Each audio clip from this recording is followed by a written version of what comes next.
I'm Ariel and I'm back with a new video. In today's video I am going to be making my New Year's dress. It'll be my last make of 2021 and I'm going to go out with a bang by using materials that I'm not familiar with.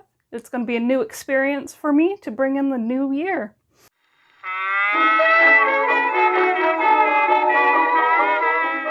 The pattern I'll be using for this project is this 1930s reproduction print by Lady Marlowe. It's not typically a silhouette I usually go for, but I really like the way this blouse drapes and I really like the big sleeves, especially like having big sleeves with long sleeve guards, sleeve bands here. I don't know, I just like that aesthetic. In the description below, I'm going to post a link to Lady Marlowe's online store where I bought this. There's tons of different vintage reproduction patterns there from a lot of different eras. This era is the 1930s. I don't normally make 20s and 30s era. They have a silhouette that's a lot slimmer, and on my larger frame, I don't think it ever looks that great. But I thought, you know, new year, new me, I'm going to try something different. And with that, you might notice it is just blouse. So I'm going to be using the Simplicity 3161 pattern in view 2 because it's slimming A-line skirt. Kind of reminds me of the narrow skirts of the 1930s, so I think they'll go together really well. When I think of New Year's, I usually think of stars twinkling on a dark sky, which is why I got this black velvet with glittery stars on it. Absolutely love this fabric. Unfortunately, they only had a little over a yard left. Just my luck. So I bought about 4 yards of black velvet that I'm going to combine with the starry velvet to make a cohesive outfit. And I'm going to do that by using the Starry Night velvet on the front part and the sleeves and the belt. And then the rest of it, such as the waistband, the sleeve bands, the back, and the skirt itself, they're all going to be this black velvet. I've never worked with velvet in an apparel setting, so this is going to be a new experience for me, and I'm excited to get started. So as I said, I only have a little over a yard of the star velvet, so I'm only going to be cutting out the front part of the bodice along with the sleeves. I'm also going to cut out a belt, but I forgot to buy a belt buckle, so I did not end up making that. But I will, and I'll admit that this velvet was not very easy to work with. It was very slippery. So a lot of my measurements didn't even come out very well. I didn't make a mock-up, unfortunately, so I did end up having to add lots of gussets to the blouse. Originally my idea was to only make the blouse portion, so I only got a little over a yard of black velvet. I will end up buying more velvet when I decide to make the skirt. So for now I'm cutting the back portions along with the waistband and the sleeve band out of this singular 1 yard of fabric, which ends up being a good thing because I didn't realize that the other black fabric is a slightly more bluish tone, so it doesn't actually match this. It's what you get when you get either all whites or all blacks, is they're not always going to be the same unless you're buying them at the same time. Next, I lay out my pattern pieces for the skirt. I did take in about 4 inches. That's what that little fold is there. Because this skirt I've made before and does relatively fit me fine, actually because this material is super stretchy, it ended up being slightly too big, so I'm probably going to go back through and size it down. I had to do quite a lot of gathering on this, and that's one thing I don't like, gathering and doing ruffles. So this did take a lot of time to hand gather. Normally when I do gathering, I run it through the machine, but because this is velvet, I didn't want to stretch things out, so I did all my gathering by hand, which was very obnoxious, but it did give me a chance to use some of the threads in my pile of doom. Right now I'm just gathering the bodice into the waistband pieces and then the shoulders into the shoulder pieces. And Pepper is here to remind me that her daily love and affection is due right now. Once everything is gathered, I sew it all down.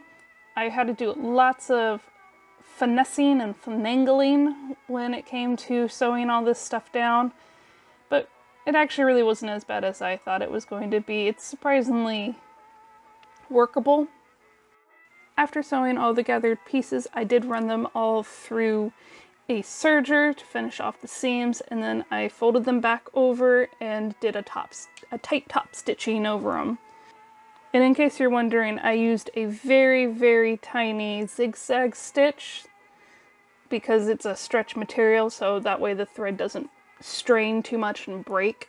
After that, I sew up the side seams. Next, I move on to doing the wristbands. I decided that I didn't like the feel of the backside of the velvet, so I'm lining the wristbands in silk. I just picked up this silk at Michael's. No one's gonna see it, so it doesn't need to be the highest quality of thing. I just need something to cover my skin so I don't have to touch the backside of the velvet. Well, once I get those joined together, I will then pull them inside out and then do a top stitching around the cuff. And then I will do a quick stitch around the back side so it doesn't slip around when I'm actually putting it in.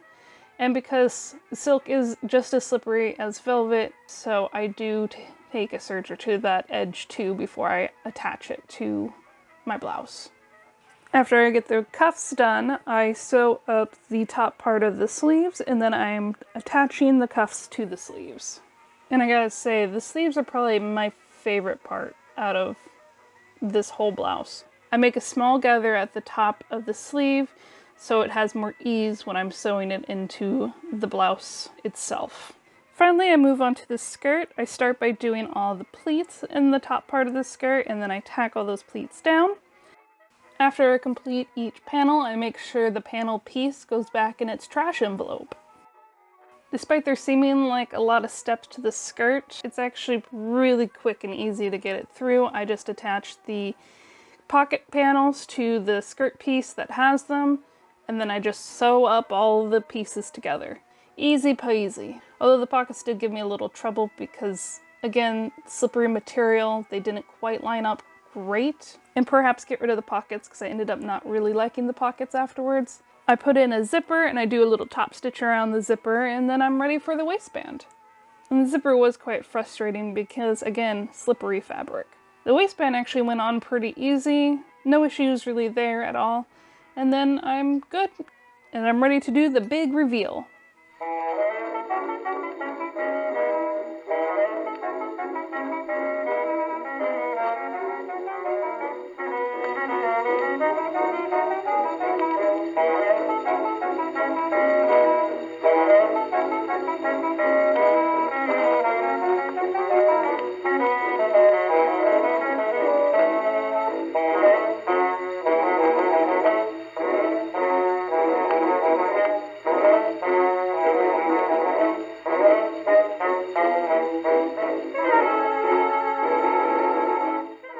Well, there you have it, my last make of 2021, and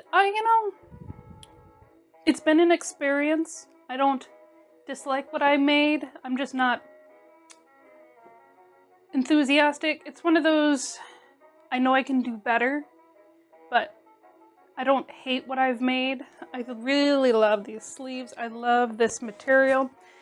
So I ended up using 2 different kinds of velvet, and I didn't realize it until I took my reveal film that they are 2 different shades of black. So that's a little irritating, but since it's going to be dark when I actually go out and celebrate in this outfit, I'm not that concerned. It just means these pieces won't go together on a day-to-day basis.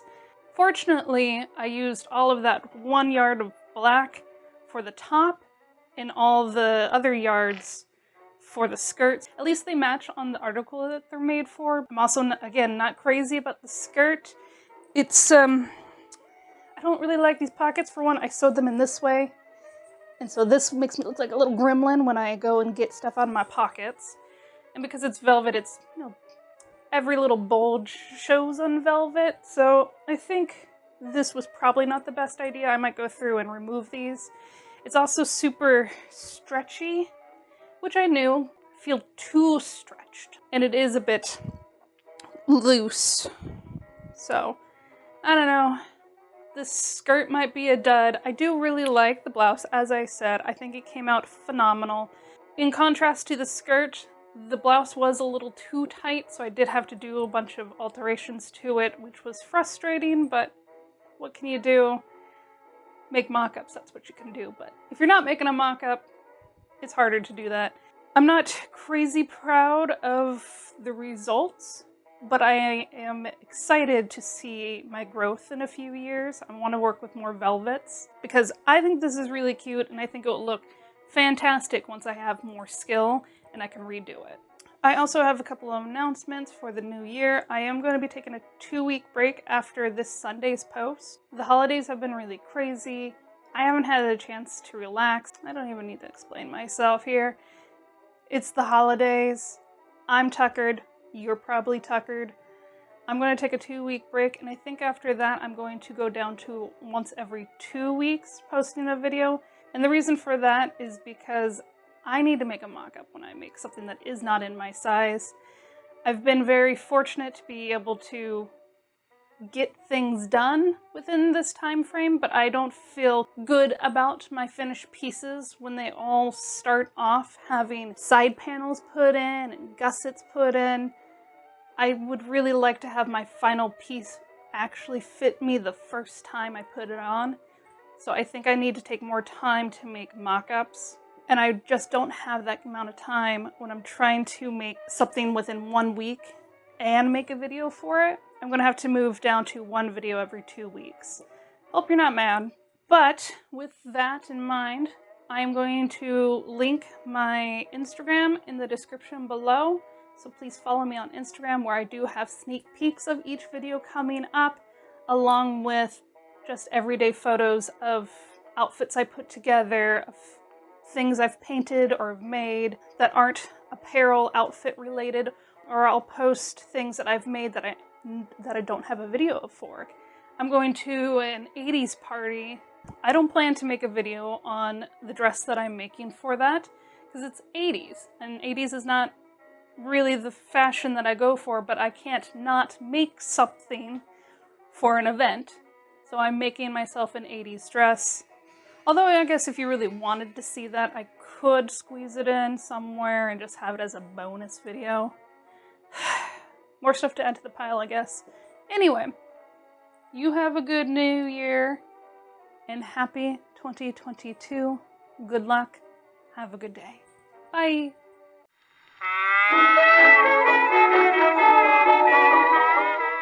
Hello, Bubba. Hello, Bubba. Yeah. Yes, I love you too. I know you want it. Yeah, you want. That's my hat. Stop. Stop. Stop. Stop. Stop. Stop.